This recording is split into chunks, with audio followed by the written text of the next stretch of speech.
Welcome back to the 2024 APAICS Tech Summit.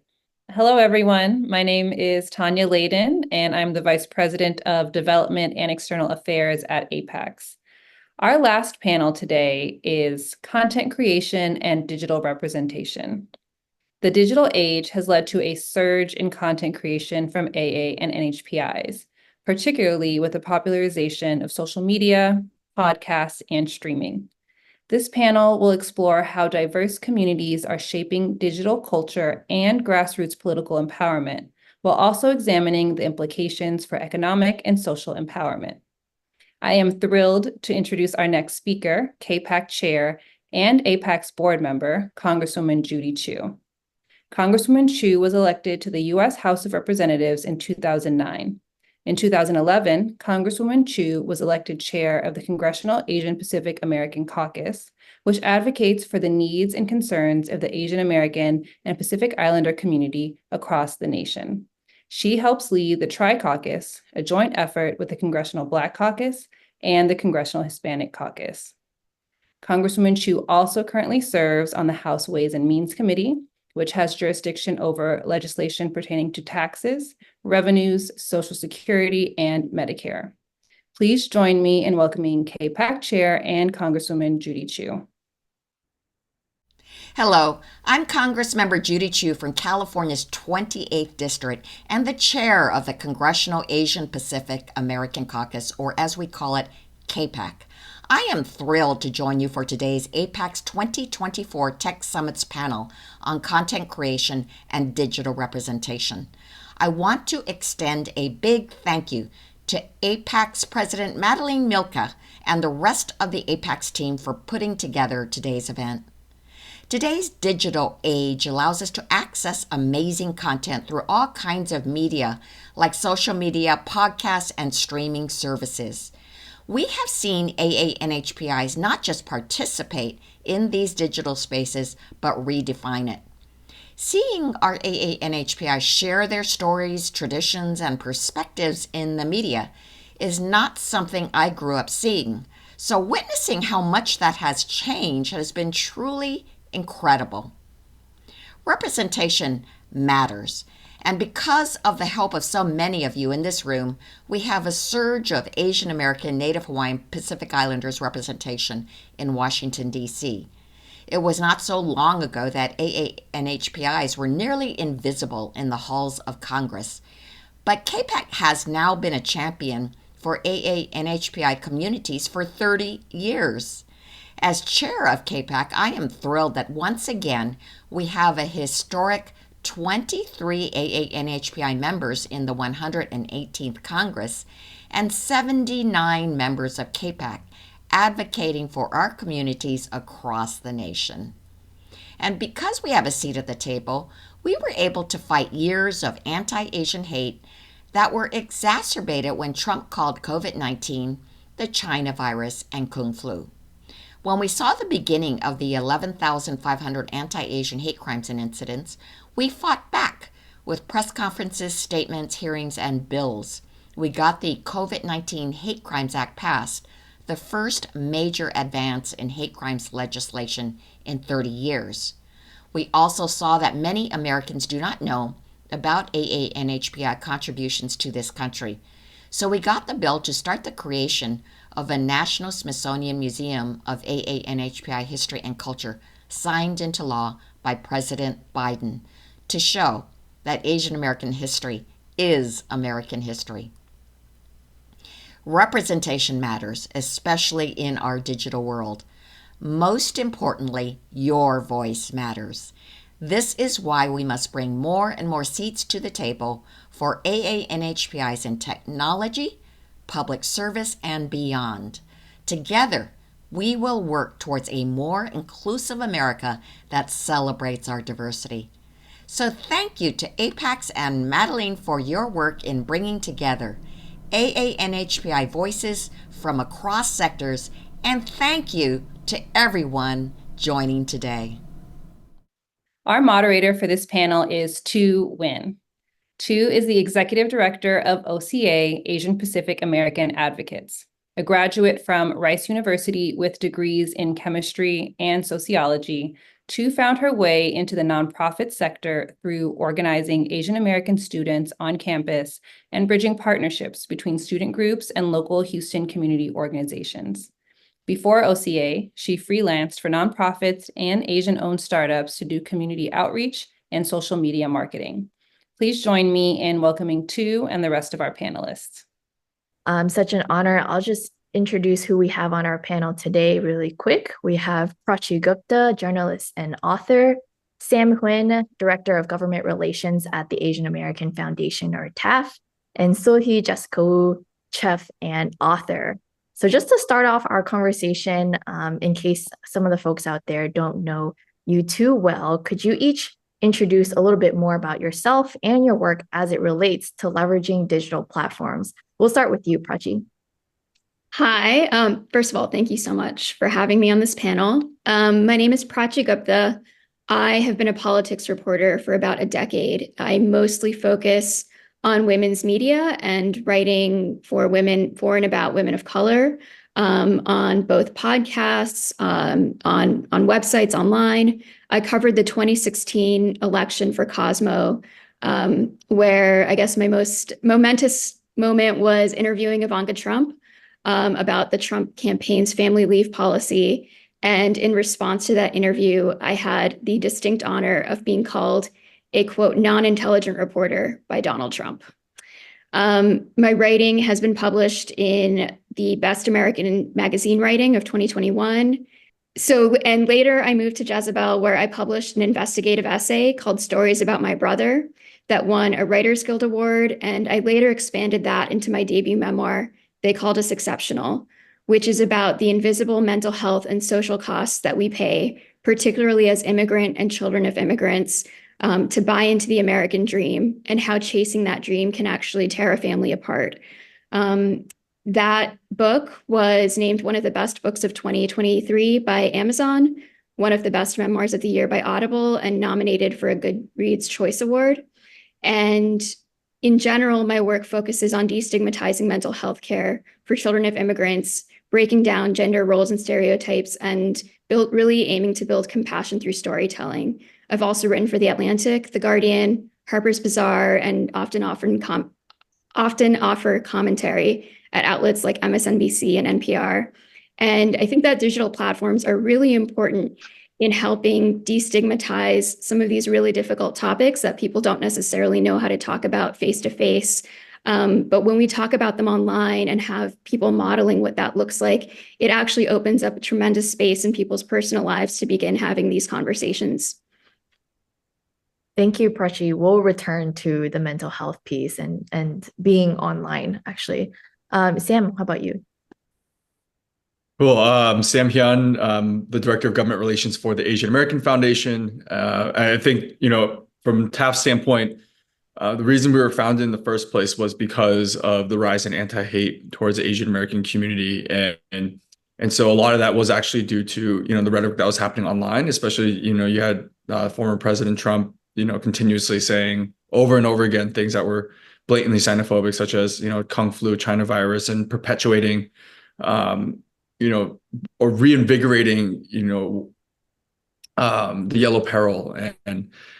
So I think for many of us in our community, like, we felt that very deeply happening online. And so there was a lot of anti-Asian hate that was spread online, but we also saw a lot of the content that was actually being shared on social media. So that's, one way in which, TAAF, I think we're trying to navigate and maneuver through the social online space, is making sure that people are being responsible, but also us engaging in it and utilizing it in a way that's actually promoting our community. Also the co-founder of 1587 Sneakers. We are the first Asian American sneaker brand. Social media is obviously really important to us as you're trying to, I think, utilize the different platforms for different purposes. And what we've learned is, YouTube is phenomenal for conversion to sales. So the conversion from view to sales actually significantly better on YouTube versus a TikTok, which TikTok is much better for awareness. And we can go deeper into the weeds about why that is, but that's one of the other aspects of myself. And also, I also create content, and I utilize my platform really to advocate for the Asian American community. I think to advocate for social causes, and I think just trying to give my commentary on issues that I think are important, and just trying to do it, lend my voice to it, especially trying to change the narrative of how America views Asian men. Thank you. Yeah, we'll return to your insight on the various platforms and the communities you're reaching there. And last but not least, Jessica, a little bit more about yourself. Hi, I'm Sully Jessica Wu. I am a content creator, mother of 3. I am everywhere: TikTok, Instagram, YouTube, Facebook, and I grew 7 million followers within the last 4 years. And the kind of content that I put is food mostly. And what I'm known for is the food that I give to my kids' lunches, and they're traditional, and they were kind of the lunches that we grew up getting made fun of. And I basically made those lunches cool. Everyone wants those lunches now. And the way I present it, the kind of food that my kids are eating, they have kimchi every day almost. And kind of just showing my roots, because I did grow up with a mother that was very hardcore about, like, you have to be proud of who you are. You have to be proud of, being Korean.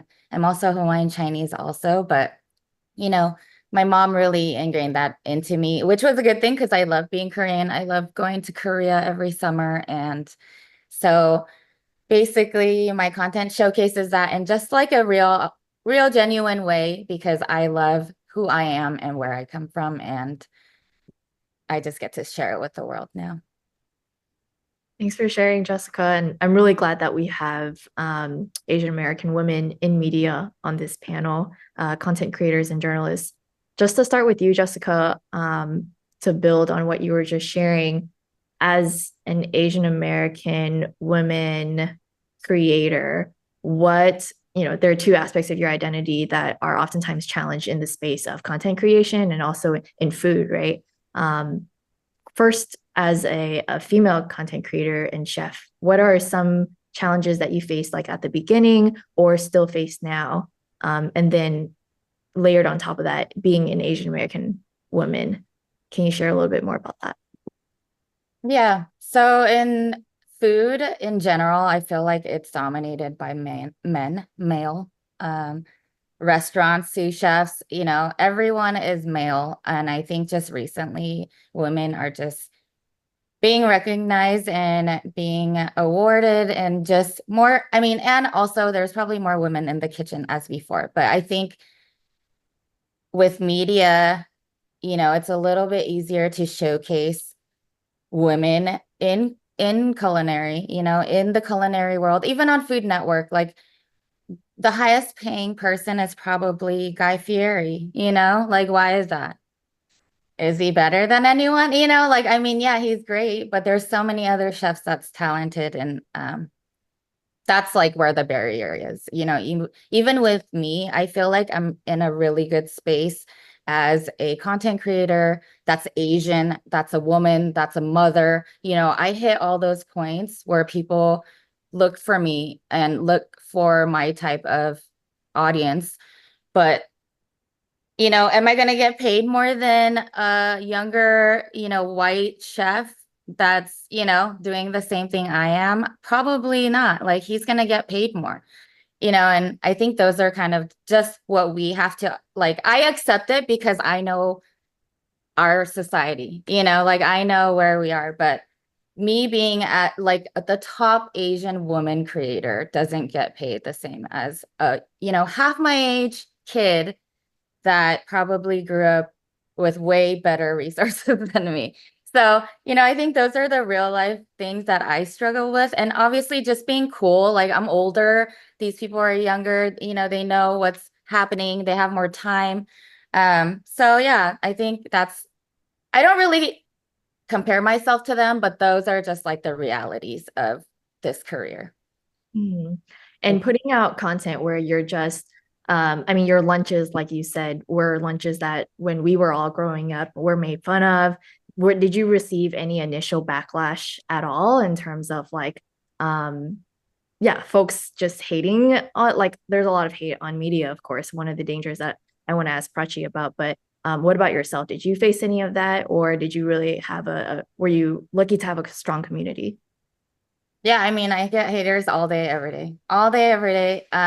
Whether it's, ew, that's gross, I would never eat that, to, you have too much time on your hands, you must be a trophy wife, I don't know, all kinds of things, you know, they make up anything and everything, but you know, those, like, it's just crazy because there is such a strong community that I have that's like, oh, I want to try that so bad. I want to be your kid. I want you to be my mom. You know, I'm going to tell my mom about these. And, you know, that's amazing. But there's also so many people who are still like, ew, you know, like, just ill, you know, just even saying that, or like, you know, you can say whatever you want, that's fine. But it's still like the mindset of like, people enjoying certain things is like, you know, that's still like a mentality that people have that obviously shouldn't be there with anybody. But yeah, the way I just explain to them is I just tell them like, hey, you never know you never know if you're gonna like it or not if you don't try it. Or like, you know, I just tell people who are just hating on me, period, like, I make time for the people that I care about and I like to show love through food. So I just tell them that, and then they really don't have anything else to say because it's the truth. And hopefully that's what I want to spread, is like, hey, maybe they'll stop and think next time, like, oh, maybe that's not gross. Let me try it. And last thing I want to touch on is, I know you create some content with your children. I believe you have daughters. And so what, as you know, a role model to your children, do you talk to them about your content creation and some of these dangers and cons, and then also some of the strengths of you being a content creator? Is that something you discuss with them? Yeah, I mean, I talk to them all the time about obviously like creepy people online, everything like that, you know, and we've even worked on brand campaigns to, you know, help other people with like the dangers of being online and having yourself out there. But I basically just, you know, for me, every case is different in every family, but for me, I'm in a good space where my audience is very supportive. They're 95% women, and the rest is probably just people that I know, or gays, or, you know, just work people. So for me, it's like, okay, 95% women. I don't get a lot of weird messages. And I have this great thing that I'm building. And why am I not going to share it with my daughters? You know, like, why am I not going to set them up? Because I can, you know, I can, and they want to. And that's number one, is I would never make them do anything or be on camera or anything like that if they didn't want to. My kids think it's cool that I do this, and they're like, can we do this video? You know, they come up to me and they're like, can we do this video, or whatever it is. And they have their own videos that they record on their own. So they really enjoy this. You know, kids really think I'm like cool for having this job. And, you know, they really look up to me. So you know, for me, it's just natural. And I just film everything that's real. So they're 100% a part of who I am as a person. So I would never be able to just showcase myself and that's it, you know? So I think just a tip is just having that open communication of, you know, what's good and what's bad. I'm glad that they have a great role model, and that for you and for them, social media is like an empowering tool.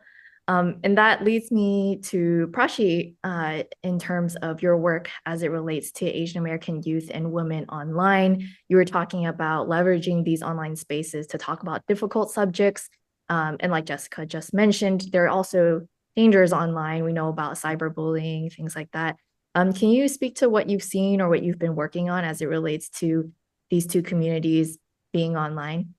Yeah, so I guess to answer that question, I want to kind of go into a little bit of my personal story, because I write about a lot of really intense and personal subjects that I actually never planned to do.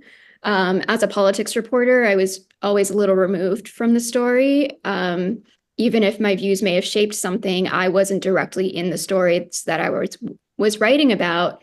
But when I was working at Jezebel and I was covering the Trump administration, in the background, what was happening in my personal life was that I was dealing with estrangement from my brother, who is 18 months younger than me. And for most of my life, he was my absolute best friend. And I could not imagine, even a few years before that, us ever being estranged. And so suddenly we had this estrangement.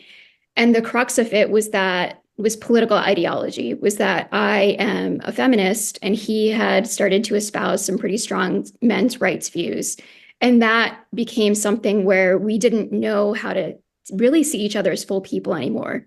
We saw each other as these ideologies. And that was something that I realized that was not just something that he and I were navigating. It was something the entire country was really trying to navigate when we were seeing Trump in office and such polarizing political points of view. And then in 2017, my brother died, and I did not understand the decisions that he made that led to his death. And that's when I really began to try to investigate and understand what had happened to this boy who I loved so much, but didn't seem to really like anymore and didn't know. And in that investigation, that turned into an essay called Stories About My Brother, which ran on Jezebel. And then that's what led to me writing the book. They called us Exceptional, which I'll show here. And when I published that article, I was terrified of doing it because it was really vulnerable. And I was humanizing somebody that I think many of us are taught to not humanize. An Indian American boy who was struggling deeply with his masculinity and his mental health, but hid all of that. So all you saw, people may have seen from the outside, were bigoted views, and which is what all I was seeing from him as his sister.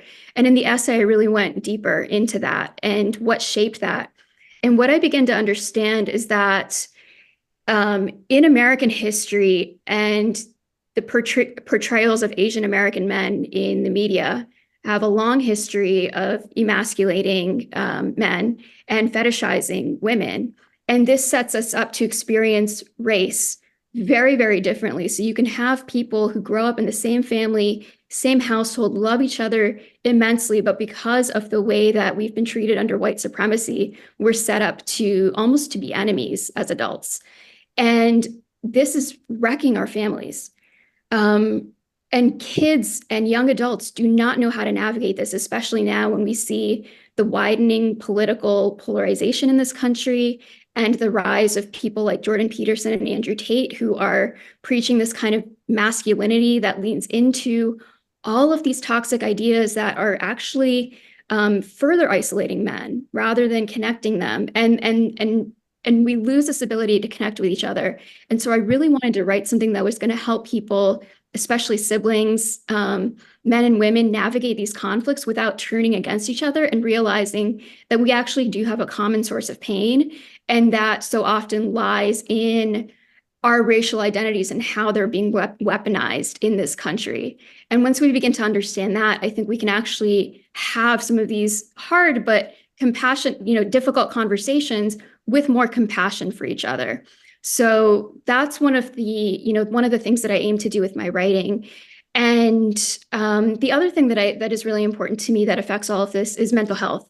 So all of this has a tremendous toll psychologically on how we see ourselves, on how we see the people we love. And in Western culture, there's this hyper emphasis on the individual. So that can really make somebody feel completely alone in these problems, and as if we're taught that we're supposed to solve everything on our own. And especially as Asian Americans, if you're living under the pressure of the model minority myth, you're actually taught that hard work is going to solve everything. So what happens when you're struggling with these issues? You're taught that as an individual, it's yours to solve. You're also taught that hard work is your way out, and you work really hard and it doesn't get any better. You internalize that as failure and as shame, and our mental health worsens. And mental health is a complex issue. There's not one particular reason. There's a lot of other reasons that also are causing this as an epidemic, especially for our young Asian American adults. We're the only ethnic community for whom suicide is a leading cause of death. And I think that we need, not only do we need to talk about it, but oftentimes the solutions that we hear in the wider mental health community don't work for us. They don't work at our homes. They're not models that we can actually use. And we don't really have any, not really, because we have barely any research done on our populations. Specifically in the South Asian community, I know that we have next to nothing because I couldn't really find anything when I was doing my research for my book. And so these online spaces, these online communities we have are becoming the number one place to figure this out, to navigate this, because we don't have a roadmap. We don't have tools to help us navigate this. We don't even have that many professionals to help us yet. So, podcasts, online communities, spaces, it becomes really important, obviously, to have these sources that are vetted, but these communities can really be lifelines for young people who are struggling with these issues. Mhm.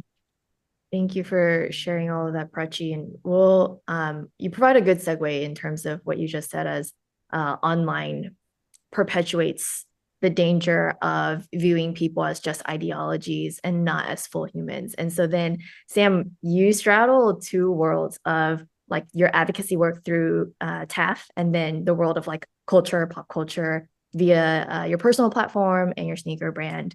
One common theme that I'm seeing with you and also Jessica and Prachi is just generational APIs. They're the different generations, olds, millennial, youngers. First of all, I have to ask, your sneaker brand, is there a target generation? Like, are you targeting millennials, Gen Zs, or even Gen Alpha?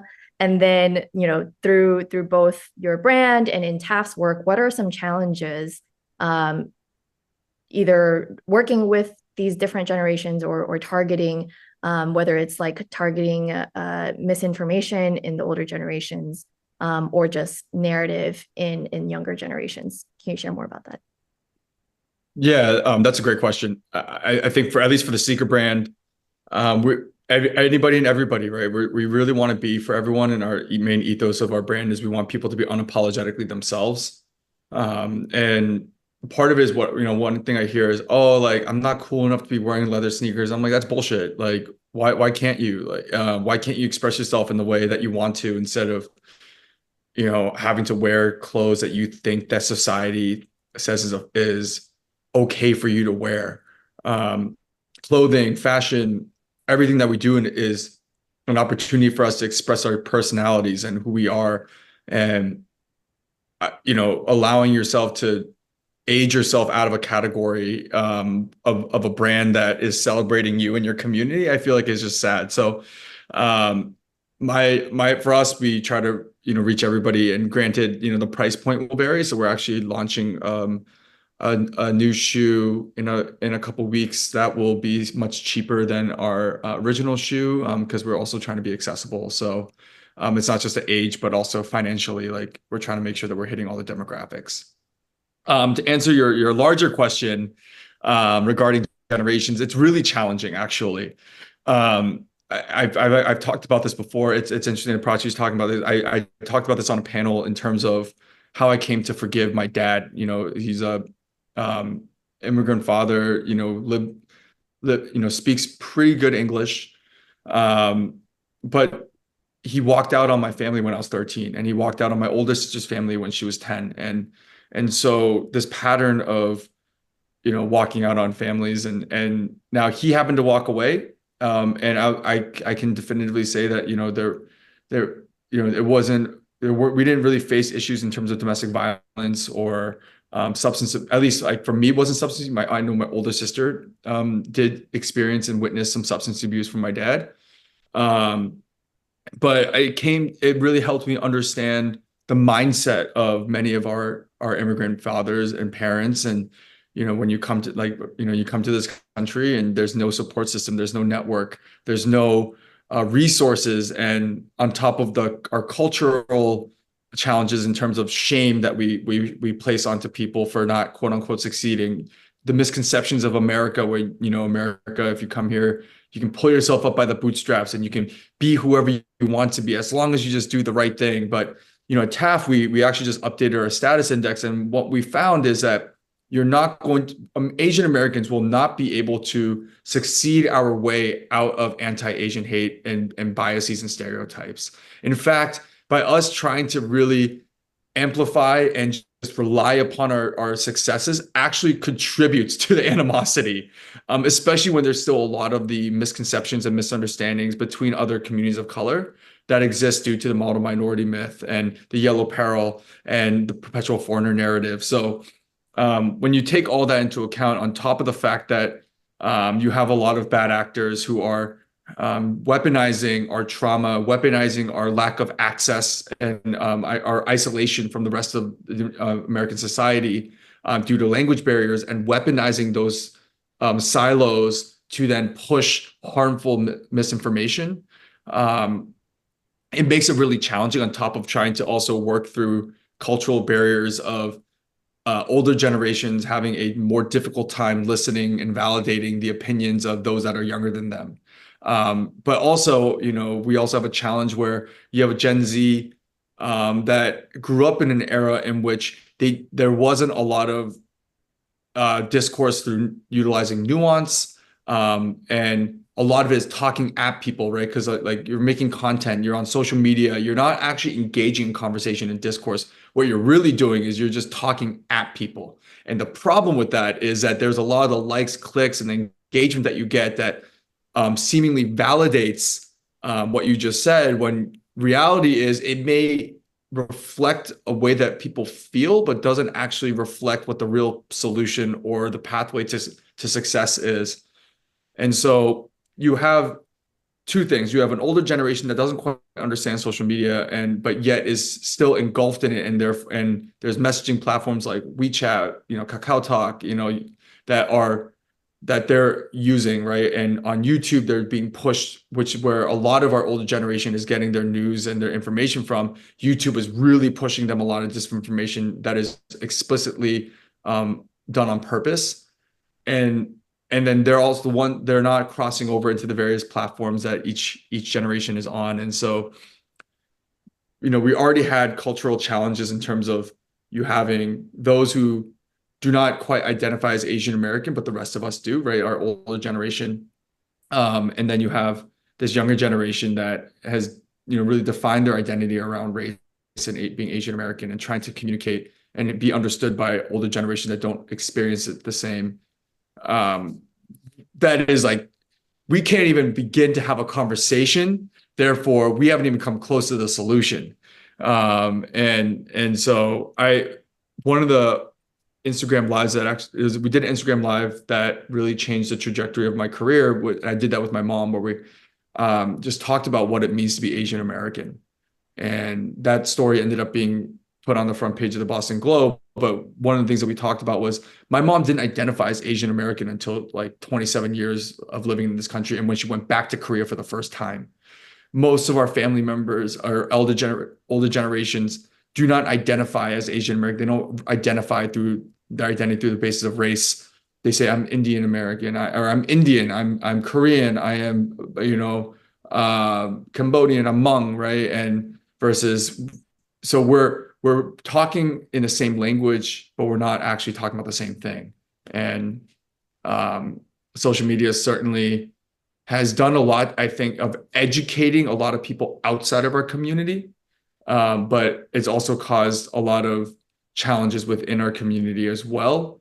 Not to mention, you know, when we're talking about our culture externally to communities outside of our own, one of the challenges I'm seeing is there's a lot of like infighting that spills over onto social media. So a lot of these beefs and feuds, and you have people from outside the community that are watching this happen, that are engaging and participating as if they have a right to, because it's being done on a public platform, but they are missing so much context.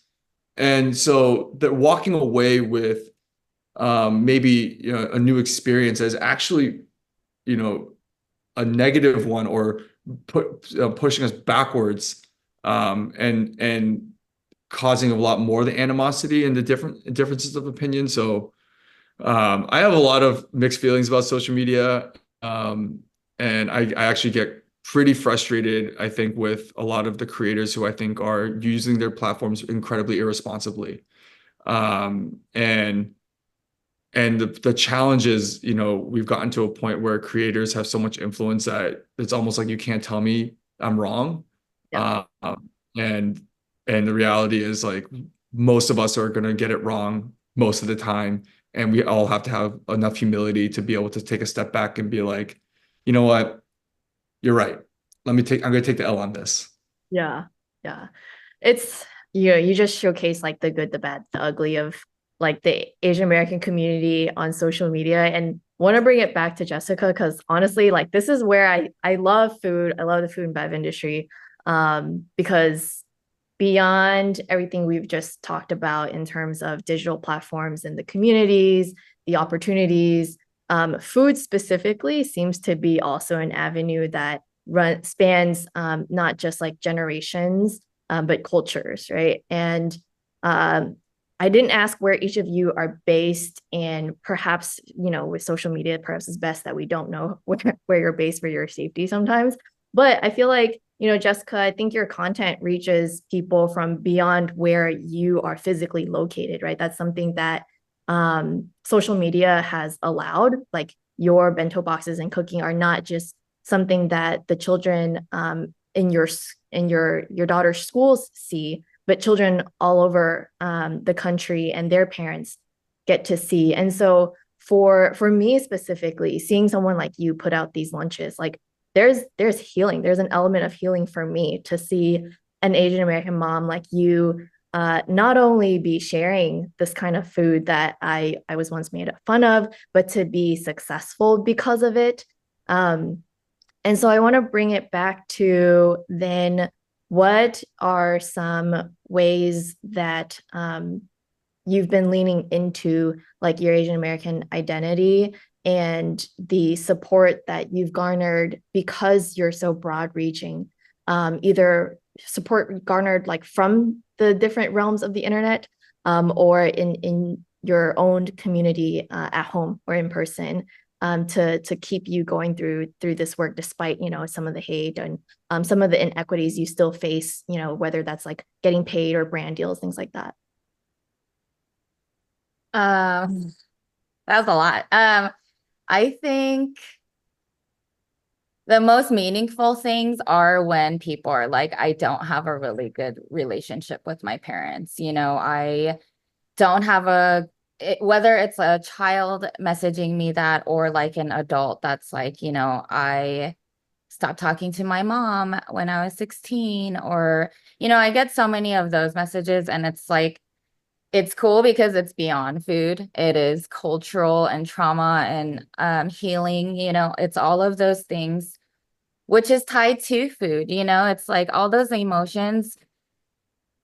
It's like everything that is who we are as an Asian American, I think, in a capacity where it's just a lunch video, but all of the things that are bringing to light. And yeah, and those messages mean more than anything. Like obviously the likes and whatever, those are whatever. But when I get those messages, it's like, wow, like it's, I don't know. I don't know how to explain it, but it's very endearing, and it makes me feel good as a content creator to create something more meaningful that is going to be carried on from that moment on.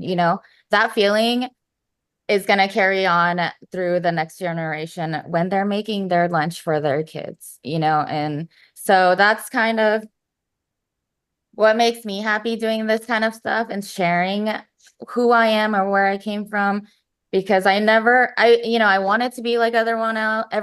I wanted to look like everyone else, but I still was proud of who I am. And I think that's like the biggest thing I want my kids to feel is, you don't have to feel like you're perfect or any type of way like that, but I still want you to be proud of where you come from and who you are, and everyone that kind of looks like you, and supporting those people along the way, because those are the people that understand you truly from your core.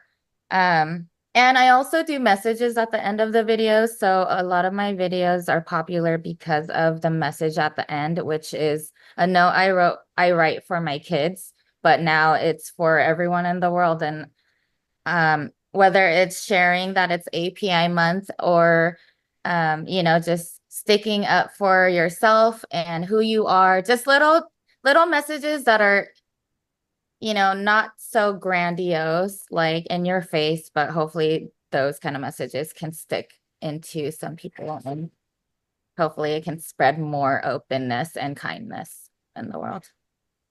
I don't know if I answered any of your questions. No, you did. You shared early on that you were like, oh, I'm an older content creator, but I think you're like the perfect generation right now where you are like you just shared, you're bridging those generations of like parents, of the youth right now. And so I think that's content that we definitely need. Prachi, so for your platforms, how have you seen or not seen actually, the digital worlds provide support in terms of like supporting our youth through their mental health challenges, or like what are platforms doing, or what do you want to see from platforms and creators doing to support our youth? Yeah, well, I agree with like so much that Sam said really resonated with me about what I see online. And because you can go, the idea of like doing mental health care online is, it's great in that it makes this stuff more accessible, and it can introduce concepts that could save somebody's life. But at the same time, you also see people who can then manipulate that, and then people who become sort of these, that like you have to go through school, like there's certain things you have to do to be a licensed therapist, and suddenly if you're online giving mental health advice and you've developed a following and you've bypassed all of that, and the advice that you give, like sometimes kids, young people are listening and they're really impressionable, and you're giving this advice and no one's stopping you, but it's harmful. So I'm seeing a lot of that too. And especially when our populations are so vulnerable, when we don't have other ways to check what kind of content that is, or like they don't have other people in their life to be like, this is not maybe healthy for us. It can be really harmful. So I do think it is a double-edged sword. And one of the things that, what I believe is, as a writer is, I was writing before I was, I guess I don't even really call what I do like creating content, even though I guess on the internet it is, but I believe in the power of story ultimately. And, stories are the things that give powerful institutions their power. It's the stories that we tell. So I think one of the things that's most important to me to do in my work, and where we can leverage social media, is by this is the story, breaking down the story, understanding the story, telling new ones, helping people understand how they make sense of the world. So basically this idea of nuance and compassion. So what I try to do is take powerful stories that already exist, ideas like the American dream, the model minority myth, stories that uphold society as they currently are, and invite people to question that, to interrogate that, to see how that shows up in their daily lives. And how is this serving them? How is this shaping their ideas on who they are? And like help people question those things. So like, I think rather than giving people the answers, as a writer, one of my job is to help people ask the right questions. And when you view it like that, I think social media and the internet can be tools to leverage lines of inquiry. And I don't believe that anyone has the answers. And I don't think that that's really what, a lot of people do that with social media, but I think the power of social media that I would like to harness is helping people ask the right questions and then taking that into their own lives and doing that in their communities. Mm-hmm. Yeah, TikTok University is like great for tangible, practical things, but when it comes to other philosophical and ideologies, like could be dangerous. Sam, I'm gonna try to tap your optimism now. Is what are some exciting opportunities in the digital landscape for the API community beyond what Prachi just shared as like a tool to kind of broaden one's like understanding and knowledge. Yeah, I think social media allows people to have a platform and amplify their voice in a way that's never been done before, right? Like during COVID, you have, especially, it was incredibly heartbreaking of why we were getting attention, but quite frankly, like the NHPI community, like there was a spotlight on our community that we hadn't had arguably in the entire duration of our existence in this country. And so you had this incredible opportunity where people were learning about our community, were able to actually speak up. Because a line that I say all the time about Asian Americans is that there's a huge difference between not speaking up for yourself and being told to shut up. And there's a big difference between not standing up for yourself and being told to sit down. And quite oftentimes we're always told that it is not our turn, that we have to wait, go in the back of the line. You're making too much noise. And then we end up perpetuating that same, harmful rhetoric, right? And so with TikTok, you have this great opportunity where it allows people who are not celebrities or do not have a platform where, you can literally go on TikTok today for the first time, make a video and go viral. And that can change the entire trajectory of your life. Instagram's a little different where people actually do care about who you are and your accolades. And so the way that you have to approach Instagram is different. But then on YouTube, similarly, where it's, it's a kind of like a combination of both, right? And so I feel like we're at this place right now is we have this amazing opportunity to continue to storytell, to advocate for ourselves, to speak up. But I also do highly caution, some cautious optimism to just be responsible with the way that we do so, and that it does have reverberating impacts across both internally and externally. So, use this time to really speak up, amplify our community, to not allow mainstream America to tell us it's not our time, because it absolutely is. And I refuse to allow anybody to tell me that we're not allowed to speak up and advocate for ourselves, and that our voices aren't important and that our voices aren't needed, because it absolutely is. That's a great note to end on. So then my last question as we wrap up our conversation today is, what is something that you're working on or you just completed that you'd like to share for our audience to follow along, check out? We'll go in reverse order. Sam, we'll start with you. Well, we dropped our slides not too long ago, so we have these bad boys here. Always got them handy. We have our. You actually show what they say. I think there is something on this slide that's 1587, and then on the inside of every shoe it says, "Leave your shoes at the door," and on the side it says, "Unapologetically Asian American." Same with our sneakers. Inside the sneaker it says, "Leave your shoes at the door." So we're excited. We're very excited to launch our we have a new brand line that's coming out that's a little bit more affordable. And we're just super excited about the different collabs that we have with influencers and shirts and whatnot. So that's on that side. In terms of TAAF, I'm extremely excited about our youth mental health survey that we'll be launching in a few weeks. We also, and I am through my government relations work, we're working on some really big initiatives that I think will be a game changing in terms of bridging communities together and amplifying our leaders to a place that we haven't seen before. So, TBD in terms of announcements on that and details, but just, I'm just going to boost 1587 sneakers Instagram, TAAF's Instagram, and just to stay in the loop. Thank you. Prachi? Can I go grab my other book for a second? Yeah. In 2 seconds to show. Well, 2 weeks ago, the paperback version of the book just came out. So that is officially in bookstores. And I love that Celeste Ng wrote the blurb for it. And so that's on the front cover. And this is a much more affordable version. So I'm excited because I think that, this will make the book more accessible to more communities. And in terms of what else I'm working on, with the 2024 election, I am doing a lot of reporting and writing.